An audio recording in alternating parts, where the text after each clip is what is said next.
Silicon city ಬೆಂಗಳೂರಲ್ಲಿ ದಿನದಿಂದ ದಿನಕ್ಕೆ ಟ್ರಾಫಿಕ್ ಕಿರಿಕಿರಿ ಹೆಚ್ಚಾಗ್ತಾ ಇದೆ. ಸಿಟಿ ಮಂದಿ ಅಕ್ಷರಶಃ ಕಂಗಾಲಾಗಿದ್ದಾರೆ. ಟ್ರಾಫಿಕ್ನಿಂದ ಯಾವಾಗಪ್ಪ ಮುಕ್ತಿ ಸಿಗುತ್ತೆ ಅಂತಿದ್ದಾರೆ. ಈ ನಡುವೆ ಟ್ರಾಫಿಕ್ ಕಂಟ್ರೋಲ್ಗೆ 3 ಸೂತ್ರಗಳನ್ನ ಪ್ರಯೋಗಿಸೋದಕ್ಕೆ ಸರ್ಕಾರ ಮುಂದಾಗಿದೆ. ಈ ಮೂಲಕ ಟ್ರಾಫಿಕ್ ಮುಕ್ತ ಬೆಂಗಳೂರು ಮಾಡೋದಕ್ಕೆ ಸಜ್ಜಾಗಿದೆ. ಈ ಕುರಿತು ನಮ್ಮ ರಿಪೋರ್ಟರ್ಸ್ ಗ್ರೌಂಡ್ ರಿಪೋರ್ಟ್ ಮಾಡಿದ್ದಾರೆ.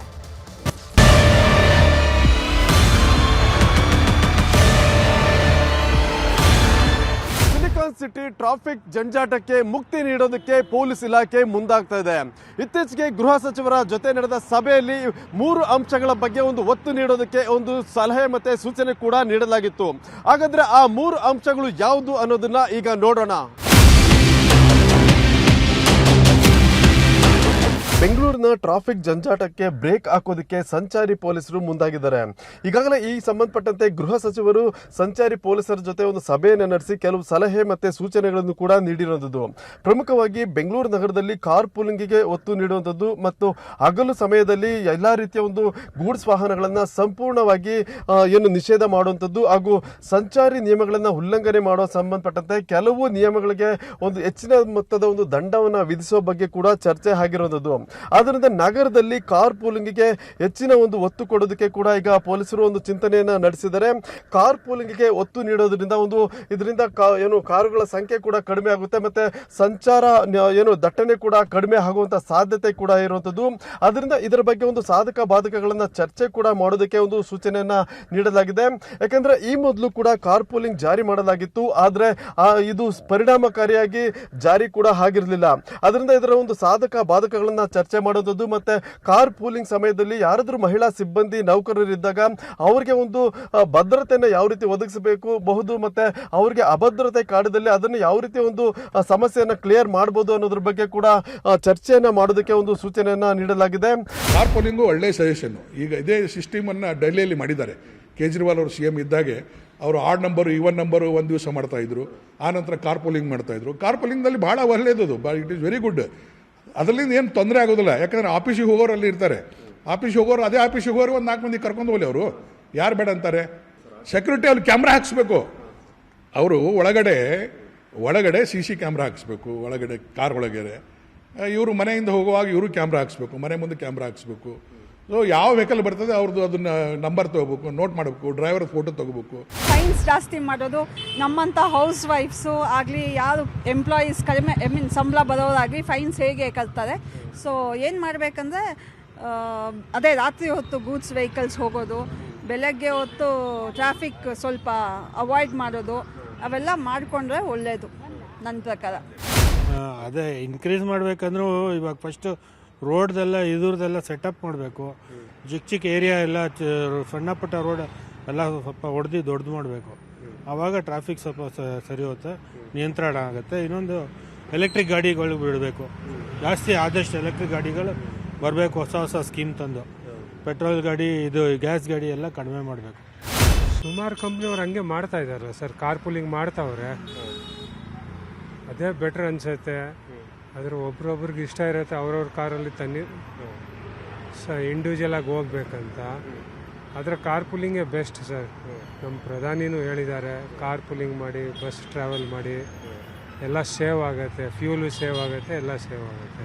Car pooling good option actually. ಬೆಂಗಳೂರಲ್ಲಿ ಮಾಡಲೇಬೇಕು. ಇವಾಗ ಹಲವಾರು ಆಫರ್ ಅಂತೆಲ್ಲ ಒಂದು ಆ್ಯಪ್ ಬಂದಿದೆ. ಸೊ ಕಾರ್ ಪೂಲಿಂಗ್ ಅದರಲ್ಲಿ ಮಾಡೋದು ತುಂಬ ಅನುಕೂಲ ಆಗುತ್ತೆ. ಹೌದೌದು, ಬ್ಯಾನ್ ಮಾಡಬೇಕು. ಇಲ್ಲಾಂದರೆ ಕಷ್ಟ ಆಗುತ್ತೆ. ಈ ಸಮಸ್ಯೆ ಖಂಡಿತ ಇದ್ದೇ ಇರುತ್ತೆ. 10 ಗಂಟೆ ಮೇಲೆ ಬಿಡಬೇಕು ಅದೆಲ್ಲ. ಆವಾಗ ಬೆಂಗಳೂರು ಸಮಸ್ಯೆ, ಟ್ರಾಫಿಕ್ ಸಮಸ್ಯೆ ಟ್ರಾಫಿಕ್ ಜಾಸ್ತಿ ಆಗ್ತಿದೆ. ಹೌದು ಸರ್, ಯಾಕಂದರೆ ಹೆವಿ ಡ್ಯೂಟಿ ವೆಹಿಕಲ್ಸ್ ರಾತ್ರಿಯಲ್ಲೇ ಓಡಾಡಬೇಕು. ಇಲ್ಲಾಂದರೆ ಪಬ್ಲಿಕ್ ತುಂಬ ಕಷ್ಟ ಆಗ್ತಾ ಇದೆ. ಮೋಸ್ಟ್ಲಿ ಇದು ಕೆಲಸಕ್ಕೆ ಹೋಗೋರು ಮತ್ತು ಸ್ಕೂಲ್ಗೆ ಹೋಗೋರಿಗೆ ಬೆಳಗ್ಗೆ ಟೈಮಲ್ಲಿ ತುಂಬ ಪ್ರಾಬ್ಲಮ್. ಯಾಕಂದರೆ ಅವರು ನೈಟೆಲ್ಲ ನಿದ್ದೆ ಮಾಡಿಬಿಟ್ಟು ಅರ್ಲಿ ಮಾರ್ನಿಂಗಲ್ಲಿ ಗಾಡಿ ಓಡಿಸ್ತಾ ಇದ್ದಾರೆ. ಕಾರ್ ಪೂಲಿಂಗ್ ಮಾಡಿದ್ರೂ ಒಳ್ಳೆಯದೇ, ಆದರೆ ಬೇರೆ ಬೇರೆ ಲೊಕೇಶನು. ಇವಾಗ ನನಗೆ ಬೆಳಗ್ಗೆ 6 ಗಂಟೆಗೆ ಬಿಡ್ತಾರೆ, ಮನೆ ಬಿಡ್ತೀನಿ, ಆಮೇಲೆ ಬಂದು ತಿರ್ಗಾ ರಾತ್ರಿಯಲ್ಲಿ ಕಷ್ಟ ಆಗುತ್ತಲ್ವ ನನಗೆ.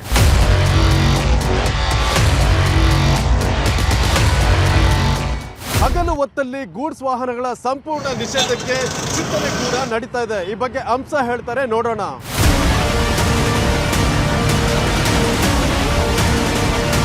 ಸಿಲಿಕಾನ್ ಸಿಟಿ ಬೆಂಗಳೂರಿನ ಟ್ರಾಫಿಕ್ ಅನ್ನ ತಡೆಯೋದಕ್ಕೆ ಬೆಳಗಿನ ವೇಳೆಯಲ್ಲಿ ಒಂದು ಗೂಡ್ಸ್ ವಾಹನಗಳು ಅಥವಾ ಹೆವಿ ವೆಹಿಕಲ್ಸ್ಗಳನ್ನ ಸಂಚಾರ ನಿರ್ಬಂಧ ಮಾಡೋದಕ್ಕೆ ಈಗಾಗಲೇ ಒಂದು ಪ್ಲಾನಿಂಗ್ ಅನ್ನ ಮಾಡ್ತಿದೆ.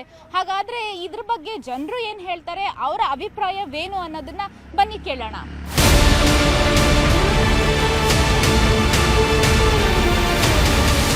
ಬೆಂಗಳೂರಿನ ಅನೇಕ ರಸ್ತೆಗಳಲ್ಲಿ ನಾವು ನೋಡಬಹುದು ಸಂಚಾರ ಮಾಡುವಂತಹ ವಾಹನ ಸವಾರರಿಗೆ ಈ ಒಂದು ಹೆವಿ ವೆಹಿಕಲ್ಸ್ಗಳು, ಗೂಡ್ಸ್ ವಾಹನಗಳೇ ಒಂದು ದೊಡ್ಡ ಸಮಸ್ಯೆಯಾಗಿ ಹೋಗ್ತಿದೆ.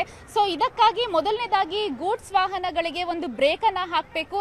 ಈ ಒಂದು ಬೆಳಗಿನ ಹೊತ್ತಿನಲ್ಲಿ ಎಸ್ಪೆಷಲಿ ಏನು ಪೀಕ್ ಅವರ್ಸ್ ಏನಿರುತ್ತೆ ಆ ಪೀಕ್ ಅವರ್ಸ್ ನಲ್ಲಿ ಹೆಚ್ಚಿನ ಒಂದು ಪ್ರಮುಖ ರಸ್ತೆಗಳಲ್ಲಿ ಮೈಸೂರು ರಸ್ತೆ ಇರ್ಬೋದು, ನೆಲಮಂಗಲ ಇರ್ಬೋದು, ಹಾಗೆಯೇ ಯಲಹಂಕ, ಎಲೆಕ್ಟ್ರಾನಿಕ್ ಸಿಟಿ, ಈ ತರ ಅನೇಕ ಒಂದು ಹೆಚ್ಚು ವೆಹಿಕಲ್ಸ್ಗಳು ಓಡಾಟ ಮಾಡುವಂತಹ ಕಡೆಗಳಲ್ಲೆಲ್ಲವೂ ಕೂಡ ಈ ರೀತಿಯಾದಂತಹ ಒಂದು ಹೆವಿ ವೆಹಿಕಲ್ಸ್ ಗಳನ್ನ ಓವರ್ ಆಲ್ ಬೆಂಗಳೂರಿನಲ್ಲಿನೇ ಕೂಡ ಸಂಚಾರ ಮಾಡೋದಕ್ಕೆ ನಿರ್ಬಂಧ ಹೇರಬೇಕು ಅನ್ನುವಂತಹದ್ದು ಈಗ ಆಗಿರುವಂತದ್ದು. ಸೊ ಹೀಗಾಗಿಯೇ ಒಂದು ಸಾರ್ವಜನಿಕ ವಲಯದಲ್ಲೂ ಕೂಡ ಈ ಒಂದು ವೆಹಿಕಲ್ಸ್ ಗಳ ನಿರ್ಬಂಧಕ್ಕೆ ಒಂದು ಉತ್ತಮ ಪ್ರತಿಕ್ರಿಯೆ ಕೂಡ ಬರ್ತಿದೆ. ಈ ರೀತಿ ಮಾಡಿದ್ರೆ ನಮಗೆ ಬೆಳಗ್ಗೆ ಕೆಲಸ ಕಾರ್ಯಗಳಿಗೆ ತೆರಳೋದಕ್ಕೆ, ಶಾಲೆಗಳಿಗೆ ತೆರಳೋದಕ್ಕೆ, ಮತ್ತು ಕಾಲೇಜ್ಗಳಿಗೆ ತೆರಳೋದಕ್ಕೆ ಎಲ್ಲ ರೀತಿಯಾದಂತಹ ಒಂದು ನಮಗೆ ಆ ಒಂದು ವ್ಯವಸ್ಥೆ ಸಿಗುತ್ತೆ. ನಮಗೆ ಟ್ರಾಫಿಕ್ ಸಮಸ್ಯೆ ಕಡಿಮೆ ಆಗುತ್ತೆ, ನಾವು ಬೇಗ ಒಂದು ಈ ಟ್ರಾಫಿಕ್ ಇಂದ ಮುಕ್ತಿಯನ್ನ ಪಡಿಬಹುದು ಅನ್ನುವಂತಹ ಅಭಿಪ್ರಾಯ ಕೂಡ ಬರ್ತಿರುವಂತದ್ದು. ಇದೊಂದು ಒಳ್ಳೆ ವಿಚಾರ. ಯಾಕೆಂದರೆ ಈ ಬೆಳಗ್ಗಿನ ಟೈಮ್ನಲ್ಲಿ ಎಲ್ಲ ಮಕ್ಕಳು ಎಲ್ಲರೂ ಆಫೀಸ್ಗೆ ಹೋಗೋ ಈ ಒಂದು ಮೇನ್ ರೋಡಲ್ಲಿ ಗೂಡ್ಸ್ ವಾಹನಗಳ ಎಂಟ್ರಿ ಆದರೆ ಎಲ್ಲರಿಗೂ ತೊಂದರೆ ಆಗ್ತದೆ. ಸಾರ್ವಜನಿಕರಿಗೆ ಕರೆಕ್ಟ್ ಟೈಮಿಗೆ ಆನ್ ಟೈಮಿಗೆ ರೀಚ್ ಆಗೋಕ್ಕಾಗಲ್ಲ. ಇದರಿಂದ ಬಹಳ ತೊಂದರೆ ಅನುಭವಿಸೋದ್ರಿಂದ ಇದೊಂದು ಒಳ್ಳೆಯ ವಿಚಾರ. ಇದನ್ನು ತಡೆಗಟ್ಟಬೇಕು. ನಾವು ಗೂಡ್ಸ್ ವಾಹನಗಳು ಡೇ ಟೈಮಲ್ಲಿ ಎಂಟ್ರಿ ಆಗೋದನ್ನು ನಾವು ನಿಲ್ಲಿಸಬೇಕು. ಅದು ತುಂಬ ಚೆನ್ನಾಗಿದೆ. ಲೈಕ್ ನಮಗೆಲ್ಲ ನಾನು ಸ್ಟೂಡೆಂಟ್ ಆಗಿ ಇದ್ದೀನಿ ಅಂದರೆ ನನಗೆ 2 ವೀಲರ್ ಬೇಕೇ ಬೇಕು. ಮನೆ ದೂರ ಇದೆ, ಸೊ ಮನೆಯಿಂದ ಟ್ರಾನ್ಸ್ಪೋರ್ಟ್ ಮಾಡೋದು. ಸೊ ಯಾವಾಗ ನಮಗೆ ಗೂಡ್ಸ್ ವೆಹಿಕಲ್ಸು ಅವಾಯ್ಡ್ ಆಗುತ್ತೆ ಆವಾಗ ನನಗೆ ಕಂಜೆಕ್ಷನ್ಸ್ ಕಡಿಮೆ ಸಿಗುತ್ತೆ, ಟ್ರಾಫಿಕ್ ಕಂಜೆಕ್ಷನ್ಸ್ ಕಡಿಮೆ ಸಿಗುತ್ತೆ, ಟ್ರಾಫಿಕ್ಸ್ ರೆಡ್ಯೂಸ್ ಆಗುತ್ತೆ, ಮೀನ್ಸ್ ಲಾಟ್ಸ್ ಆಫ್ ವೆಹಿಕಲ್ ಕಂಜೆಕ್ಷನ್ಸ್ ಕಡಿಮೆ ಆಗುತ್ತೆ. ಆವಾಗ ನನಗೆ ಫ್ರೀ ರೋಡ್ ಸಿಗುತ್ತೆ. So when I get free road I can travel easily. So I can reach my destination easily. So it is very good and very good initiative what ever the government is taken.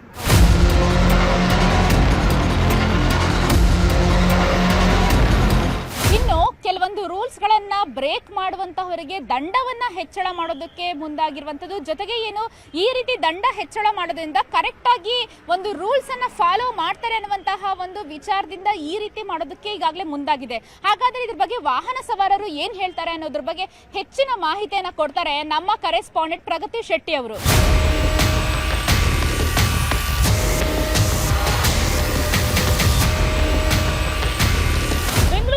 Traffic ಸಮಸ್ಯೆ ಸಿಟಿಯ ಸೌಂದರ್ಯಕ್ಕೆ ಪೆಟ್ಟನ್ನ ಕೊಡ್ತಾ ಇದೆ.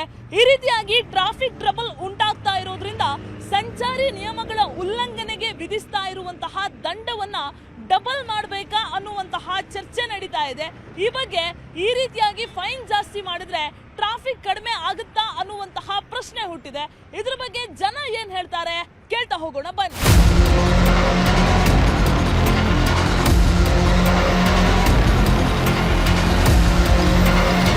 ಬೆಂಗಳೂರಿನಲ್ಲಿ ಸುಗಮ ಸಂಚಾರ ವ್ಯವಸ್ಥೆ ಅನ್ನೋದು ಕನಸಿನ ಮಾತಾಗಿದೆ.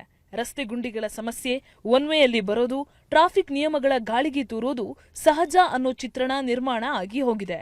ಒನ್ ವೇಯಲ್ಲಿ ಬಂದ್ರೆ 5,000 ಫೈನ್ ಹಾಕ್ತೀವಿ ಅಂತ ಎಚ್ಚರಿಕೆ ಕೊಟ್ಟರು ಜನ ತಲೆಕೆಡಿಸಿಕೊಂಡ ಹಾಗೆ ಕಾಣಿಸ್ತಾ ಇಲ್ಲ. ಶತಾಯ ಗತಾಯ ಬೆಂಗಳೂರಿನ ಟ್ರಾಫಿಕ್ ಸಮಸ್ಯೆಗೆ ಬ್ರೇಕ್ ಹಾಕಬೇಕು ಅಂತ ಸರ್ಕಾರ ಕಸರತ್ತು ನಡೆಸುತ್ತಿದೆ. ಇದರ ಭಾಗವಾಗಿ ಸಂಚಾರಿ ನಿಯಮಗಳ ಉಲ್ಲಂಘನೆಗೆ ಹೆಚ್ಚಿನ ಫೈನ್ ಹಾಕುವ ಬಗ್ಗೆ ಕೂಡ ಚರ್ಚೆ ಆಗ್ತಿದೆ. ಆದರೆ ಈ ವಿಚಾರಕ್ಕೆ ಜನಸಾಮಾನ್ಯರು ಆಕ್ರೋಶ ವ್ಯಕ್ತಪಡಿಸಿದ್ದಾರೆ. ಮೊದಲು ಸರಿಯಾದ ರಸ್ತೆ ಕೊಡಿ, ಆಗ ಟ್ರಾಫಿಕ್ ಕಡಿಮೆ ಆಗುತ್ತೆ ಅಂತ ಕಿಡಿಕಾರಿದ್ದಾರೆ. ಮೇಡಮ್, ಇದಕ್ಕೆ ದಂಡ ಪ್ರಕ್ರಿಯೆಯನ್ನು ಜಾಸ್ತಿ ಮಾಡಬೇಕು, ದಂಡದ ಮೊತ್ತವನ್ನು ಜಾಸ್ತಿ ಮಾಡಬೇಕು ಅನ್ನೋದು ಒಂದೇ ಪರಿಹಾರ ಅನ್ನೋದನ್ನ ನಾನು ಒಪ್ಕೊಳ್ಳೋದಿಲ್ಲ. ಯಾಕೆ ಅಂದರೆ ಸಂಚಾರಿ ನಿಯಮ ಉಲ್ಲಂಘನೆ ಕಡಿಮೆ ಆಗಬೇಕು, ಅದರಲ್ಲಿ ಜನರಲ್ಲಿ ಜಾಗೃತಿಯನ್ನು ಹೆಚ್ಚು ಮೂಡಿಸ್ಬೇಕು. ಯಾರು ಸಂಚಾರಿ ಪೊಲೀಸರು, ಪೊಲೀಸ್ ಇಲಾಖೆ ಈ ನಿಟ್ಟಿನಲ್ಲಿ ಕೆಲಸ ಮಾಡಬೇಕು. ಬರೀ ದಂಡ ಒಂದೇ ಪರಿಹಾರ ಅಲ್ಲ ಅನ್ನೋದು ನನ್ನ ಭಾವನೆ. ನಮ್ಮ ಫೈನ್ ಜಾಸ್ತಿ ಮಾಡೋದು ಒಳ್ಳೇದೇ. ಟ್ರಾಫಿಕ್ ಇದು ಮಾಡೋಕ್ಕೆ ಗಾಡಿಗಳು ನೋಡಿ ಅವ್ರು ಕೆಲ್ಸಕ್ಕೆ ಹೋಗೋ ಅರ್ಜೆಂಟಲ್ಲಿ ಮೇನ್ ಬ್ಲಿಂಕಿಟ್ಟು ಮತ್ತು ಜಿಕ್ಕಿ ಸೊಮೊಟೊ ಮತ್ತು ಇದು ಯಾವ್ದು ಆ್ಯಪ್ಗಳಿದೆಯಲ್ಲ ಅವೆಲ್ಲ ಬಂದು ಫುಟ್ಪಾತ್ ಮೇಲೆ ಗಾಡಿ ಓಡಿಸೋದು. ಎಲ್ಲಿ ಬೇಕಾ ಅಬ್ಸರ್ವ್ ಮಾಡಿ.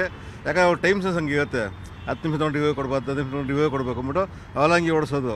ಮುಖ್ಯವಾಗಿ ಪೊಲೀಸ್ ಮಟ್ಟದಲ್ಲಿ ಕೆಲಸ ಮಾಡೋ ಸಾಧ್ಯ ಇರಲಿ, ನಮ್ಮ ಗೌರ್ಮೆಂಟೇ ಕೆಲಸ ಮಾಡಬೇಕಿರಲಿ. ಯಾಕಂದರೆ ಕೆಲವು ರಸ್ತೆಗಳು ನೋಡಿ ಎಲ್ಲೂ ಅಲ್ಲ ಗುಂಡಿ, ಎಲ್ಲೂ ರಸ್ತೆಗಳು ಚೆನ್ನಾಗಿಲ್ಲ. ಇಡೀ ಬೆಂಗಳೂರು ಸಿಟಿ ಎಲ್ಲ ನಾವು ಹುಡುಕಿ ರಸ್ತೆ ಯಾವ ಚೆನ್ನಾಗಿ ಸಿಗಲ್ಲ ನಿಮಗೆ. ಎಲ್ಲ ಗುಂಡಿ ಸ್ವಲ್ಪ ಮುಚ್ಚಿಸ್ಬಿಟ್ಟು ಸ್ವಲ್ಪ ವೈನ್ ಮಾಡಬೇಕು.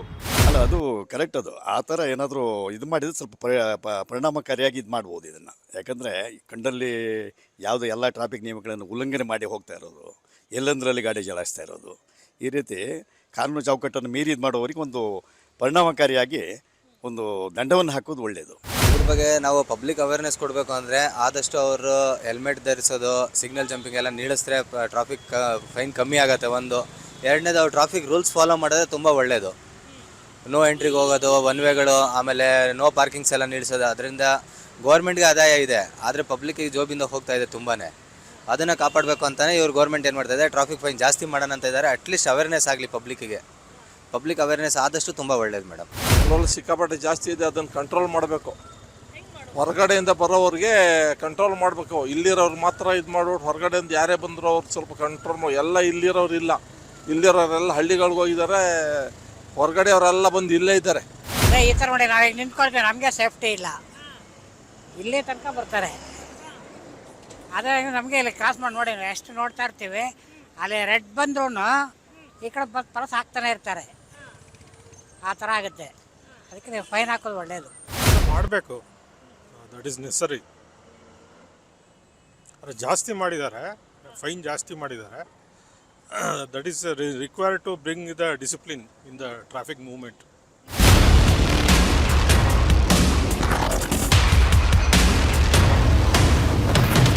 ನಗರದಲ್ಲಿ ಟ್ರಾಫಿಕ್ ಅನ್ನ ಹತೋಟಿಗೆ ತರಲು ಸದ್ಯ ಬೆಂಗಳೂರು ಅಭಿವೃದ್ಧಿ ಸಚಿವ ಕೃಷ್ಣ ಬೈರೇಗೌಡ ಕೊಟ್ಟಿರುವಂತಹ ಸಲಹೆ ಏನು, ಹೋಮ್ ಮಿನಿಸ್ಟರ್ ಕೊಟ್ಟಿರುವಂತಹ ಸಲಹೆ ಏನು, ಮಾದೇಶ್ ಹೇಳ್ತಾ ಹೋಗ್ತಾರೆ, ಕೇಳಿ.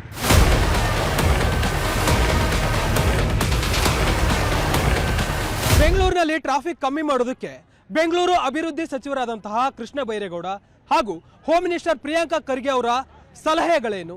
ಈಗಾಗಲೇ ITBT ಕಂಪನಿಗಳ ಜೊತೆ ಹಾಗೂ ಪೊಲೀಸ್ ಇಲಾಖೆಯ ಜೊತೆ ಪ್ರತ್ಯೇಕ ಸಭೆಗಳನ್ನು ಮಾಡಿ ಒಂದಷ್ಟು ವಿಚಾರಗಳನ್ನು ಚರ್ಚೆ ಮಾಡಿದ್ದಾರೆ. ಹಾಗಾದ್ರೆ ಸಭೆಯಲ್ಲಿ ಏನೆಲ್ಲ ವಿಚಾರಗಳು ಚರ್ಚೆ ಆಗಿದೆ, ಜೊತೆಗೆ ORRನಲ್ಲಿ ಯಾವ ರೀತಿ ಟ್ರಾಫಿಕ್ ಸಮಸ್ಯೆ ಸದ್ಯಕ್ಕಿದೆ, ಇದೆಲ್ಲದರ ಬಗ್ಗೆ ನಾನು ನಿಮಗೆ ಎಕ್ಸ್ಪ್ಲೇನ್ ಮಾಡ್ತಾ ಹೋಗ್ತೀನಿ.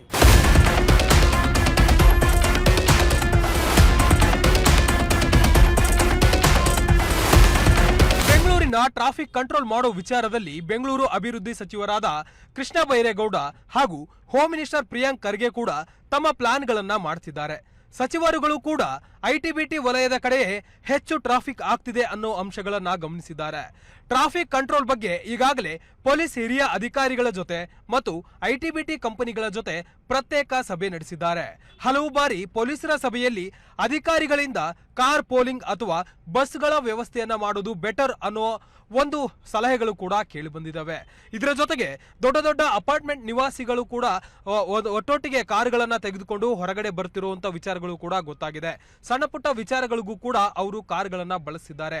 ಹೀಗಾಗಿ ಅಪಾರ್ಟ್ಮೆಂಟ್ಗಳ ಬಳಿಯೂ ಕೂಡ ಒಂದಷ್ಟು ಶಟಲ್ ಬಸ್ ವ್ಯವಸ್ಥೆಗಳನ್ನು ಕೂಡ ಮಾಡಬೇಕು ಅನ್ನೋದು ಪೊಲೀಸರ ಒಂದಷ್ಟು ಐಡಿಯಾಗಳು.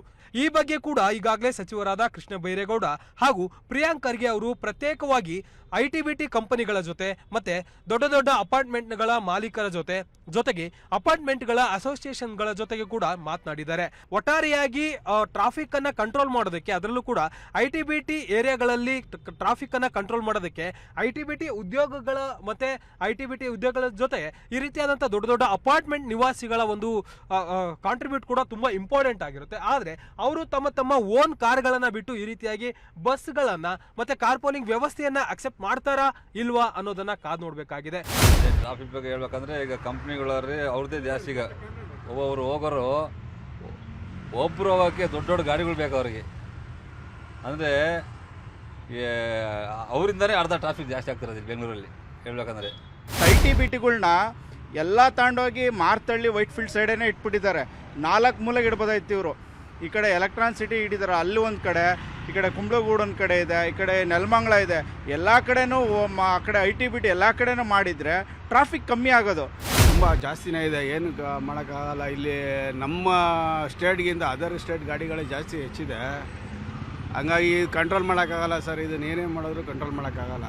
ಬಟ್ ಒಂದು ಏರಿಯಾ ಅಂದರೆ ಇನ್ನೊಂದು ಏರಿಯಾಗೆ ಹೋಗ್ಬೇಕಂದ್ರೆ ತುಂಬ ಕಷ್ಟ ಆಗುತ್ತೆ ನಮಗೆ. ಇಲ್ಲಿ ಬಂದಮೇಲೆ ಒಂದು ಏರಿಯಾಗೆ ಸ್ಟಿಕ್ ಆನ್ ಆಗಬೇಕಾಗತ್ತೆ. ಸೊ ಅದಕ್ಕೆ ಮೆಟ್ರೋನ ತುಂಬ ಜಾಸ್ತಿ ಮಾಡಿ, ಇಲ್ಲ ಟ್ರಾಫಿಕ್ ಕ್ಲಿಯರ್ ಮಾಡಿ, ಒಂದು ಕಡೆಯಿಂದ ಇನ್ನೊಂದು ಕಡೆ ಹೋಗ್ಲಿಕ್ಕೆ ಅಟ್ಲೀಸ್ಟ್ 2 hours 10 kilometers ಜರ್ನಿ. ಈಗಾದರೂ ನೋಡಿ 10 kilometers ಬರಬೇಕಂದ್ರೆ I spend almost 2 hours in the road only. So ಅಷ್ಟು ತುಂಬ ಕಷ್ಟ ಆಗುತ್ತೆ ನಮ್ಮಂಥ ಜನಕ್ಕೆ. ಏನೆಲ್ಲ ಒಬ್ಬೊಬ್ಬರು ಮನೇಲಿ 5-5 ಗಾಡಿ ಇಟ್ಕೊಂಡ್ರೆ ಹೆಂಡತಿಗೆ, ಮಕ್ಳಿಗೆ, ತಾಯಿಗೆ, ತಂಗಿಗೆ, ಚಿಕ್ಕಪ್ಪ ದೊಡ್ಡಪ್ಪನ ಮನೆ ಎಲ್ಲ ಇಟ್ಕೊಂಡ್ರೆ ಇನ್ನೇನಾಯ್ತದೆ, ಓಡ್ಸೋಕ್ಕಾಗಲ್ಲ. ಗಾಡಿ ಟ್ರಾಫಿಕ್ ಹೆವಿ ಆಗ್ತದೆ. ಬೆಂಗಳೂರು ಟ್ರಾಫಿಕಲ್ಲಿ ಭಯಂಕರ. ಹಳೆ ಗಾಡಿಗಳು ತೆಗಿಯಲ್ಲ ಸರ್ಕಾರದವರು, ಹೊಸ ಗಾಡಿಗೆ ಸಾರಿಗೆದವ್ರಿಗೆ ಪರ್ಮಿಷನ್ ಕೊಡ್ತಾರೆ. ವೈಟ್ ಫೋಲ್ಡ್ ಅಂತೂ ಬಿಡಿ ಸಾಕು, ಮನೆಗೂ ಮಗನಿಗೂ ಒಂದು ಇದೆ, ಅಪ್ಪನಿಗೂ ಒಂದಿದೆ, ತಾತನಿಗೂ ಒಂದಿದೆ. ಯಾಕೆಂದರೆ ಅವ್ರ ಹತ್ರ ಆಸ್ತಿ ಇದೆ, ನಮ್ಮ ಹತ್ರ ನಮ್ಗೆ ಬೇಡ, ನಮ್ಗೆ ಆಸ್ತಿ ಬೇಡ, ಅವರ ಇದು ಬೇಡ. ಡಿಸಿಪ್ಲಿನ್ ಕಲೀಲಿ. ನೀವೇ ನೋಡ್ತಾ ITBTಗಳು ಇದು ಭಾರಿ ಅನ್ಯಾಯ ಆಗ್ತಾ ಇದೆ. ದಯವಿಟ್ಟು ಸರ್ಕಾರಕ್ಕೆ ನಾ ಹೇಳೋದು, ಒಂದು ಮುತ್ತಿಗೆ ಹಾಕಿ, ಇಲ್ವಾ ಡಿಸಿಪ್ಲಿನ್ ಮಾಡಿ, ಇಲ್ಲಾಂದ್ರೆ ಗೆಟ್ ಔಟ್. ಬೆಂಗಳೂರಿಗೆ ಬಂದು 60 ವರ್ಷ ಆಯಿತು.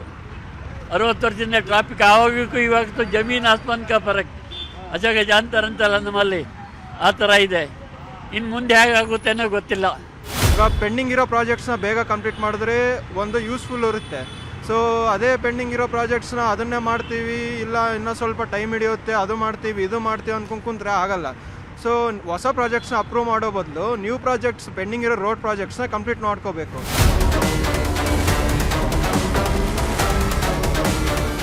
ಇದು ಬೆಂಗಳೂರಿನ ಟ್ರಾಫಿಕ್ ಕುರಿತು ಸಾರ್ವಜನಿಕರ ಅಭಿಪ್ರಾಯ ಆಗಿರೋದು. ಆದರೆ ಮುಂದೆ ಸಂಚಾರ ಪೊಲೀಸರು ಮತ್ತೆ ಗೃಹ ಇಲಾಖೆ ಏನೆಲ್ಲ ಕ್ರಮಗಳನ್ನು ಕೈಗೊಳ್ಳುತ್ತೆ ಅನ್ನೋದನ್ನ ಕಾದು ನೋಡೋಣ.